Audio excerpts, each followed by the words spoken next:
राघव एक साधारण IT engineer था जो गुरुग्राम में रहता था। 2024 की सर्दियों की एक ठंडी रात थी। राघव अपने घर में अकेला था क्योंकि उसकी पत्नी और बेटी अपने मायके गई हुई थी। रात के करीब 11:30 पर राघव का मोबाइल अचानक बजा। स्क्रीन पर कोई नंबर नहीं दिखा, बस अननोन कॉलर लिखा था।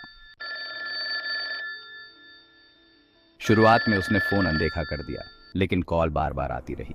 आखिरकार उसने फोन उठाया। दूसरी तरफ से एक धीमी और डरावनी आवाज आई। तुम्हारे पास वक्त कम है, तुम भाग नहीं सकते। राघव, कौन हो तुम? क्या चाहते हो? आवाज ने जवाब दिया। तुमने जो गलती की है उसका नतीजा भुगतने के लिए तैयार हो जाओ। फिर फोन कट गया। राघव को कुछ समझ नहीं आया। उसने सोचा कि यह शायद कोई प्रैंक कॉल थी। उसने पानी पिया और टीवी देखने की कोशिश की, लेकिन उसका दिमाग बेचैन था। करीब आधे घंटे बाद उसके घर की लाइट अचानक बंद हो गई। अंधेरे में उसे अपने कमरे में किसी के चलने की आवाज सुनाई दी। उसने फोन की टॉर्च ऑन की, लेकिन वहां कोई नहीं था। तभी पीछे से एक ठंडी हवा का झोंका आया और वह मुड़ा। सामने एक साया खड़ा था, बिल्कुल सफेद कपड़े पहने, कांपते हुए। तुम कौन हो? साया बोला। मैं वही हूँ जिसकी जिंदगी तुमने अपने लालच में बर्बाद कर दी।